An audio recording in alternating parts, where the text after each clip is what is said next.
नमस्कार दोस्तों, SB news India के डिजिटल पैनल आपके अपने Facebook page, YouTube channel Amrish Baliyan पर आप सबका हार्दिक स्वागत है, अभिनंदन है। मुजफ्फरनगर में आज जिलाधिकारी द्वारा जिले के जो उद्योगपति हैं उनके साथ एक बैठक का आयोजन किया गया, जिसका मुख्य उद्देश्य रहा फरवरी में जो उत्तर प्रदेश सरकार द्वारा इन्वेस्टर समिट होने जा रही है उसके बारे में चर्चा करना। कितनी बड़ी संख्या में मुजफ्फरनगर के उद्योगपतियों द्वारा इस बार इन्वेस्टमेंट के प्रस्ताव दिए गए हैं, उसी बारे में हमारे साथ चर्चा करने के लिए आईआईए मुजफ्फरनगर के चैप्टर के चेयरमैन विपुल भटनागर जी हमारे साथ में हैं। विपुल जी, आज जो चर्चा हुई किन मुद्दों पर रही जिला प्रशासन के साथ आप लोगों की? यूपी में फरवरी माह में ग्लोबल इन्वेस्टर समिट होना है। उसी संबंध में जो नई औद्योगिक नीति आई है उसको बताने के लिए जिलाधिकारी महोदय की अध्यक्षता में एक बैठक हुई थी और मुजफ्फरनगर से भी इन्वेस्टमेंट जाना है। पूरे प्रदेश में मुख्यमंत्री जी ने 10 लाख करोड़ से अधिक का लक्ष्य रखा है, तो उसी कड़ी में मुजफ्फरनगर से 4500 करोड़ रुपए का लक्ष्य निर्धारित किया गया है।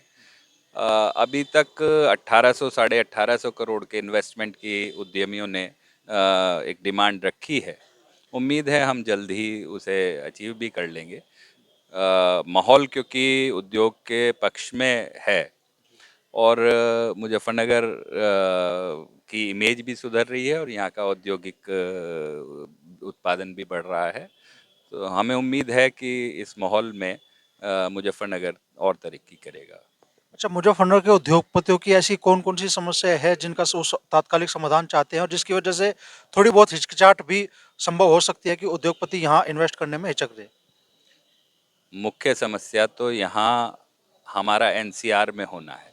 एनसीआर में कई सारी नियम सीएक्यूएम द्वारा लगा दिए गए हैं, जिससे उद्योग बहुत बुरी तरीके से प्रभावित है।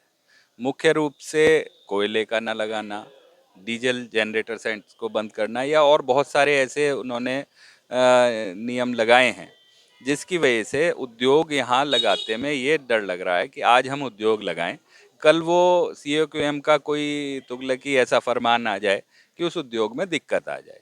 मुख्य समस्या तो ये है। उसको सरलीकरण होना चाहिए और एक जो माहौल बना दिया कि सारा पॉल्यूशन उद्योग ही करता है, ये एक बहुत बड़ी गलत भ्रांति बना दी गई है। आप अगर देखें तो जिस समय लॉकडाउन लगा हुआ था, उद्योग सारे चल रहे थे और नीला आसमान दिखता था, कहीं पॉल्यूशन नहीं था। तो इसका मतलब कि उद्योग पॉल्यूशन नहीं करता, तो और कारण क्या क्या हैं उस पर एक रिसर्च होनी चाहिए और उन पर रोक लगाई जानी चाहिए। मुख्य ये हो गया। दूसरा, एक जो डेवलपमेंट अथॉरिटी है वो पूरे भाग पे डेवलपमेंट चार्जेस लेती है, जो प्लॉट साइज पे, जबकि उद्योग लगता है उसमें बहुत सारा एरिया खुला छोड़ा होता है। मानकों के अनुरूप भी हमें तीनों साइड खुली छोड़नी होती है, तो उस पर भी डेवलपमेंट चार्ज इतना बैठ जाता है कि हमारे लिए वो ज़मीन खरीदना और उस पर उद्योग लगाना एक बहुत बड़ी समस्या हो जाती है। और तीसरा, इलेक्ट्रिसिटी, सरकार का मंशा है 48 घंटे 24 घंटे लाइट देने का, पर मेंटेनेंस के कारणों से या और कारणों से इतनी ट्रिपिंग आती है, वो भी एक बड़ी समस्या है। अच्छा, ये जो लगभग 1800 करोड़ के प्रस्ताव मुजफ्फरनगर के उद्योगपतियों द्वारा दिए गए हैं, इनमें अधिकतम किस तरह की इंडस्ट्रीज के हैं?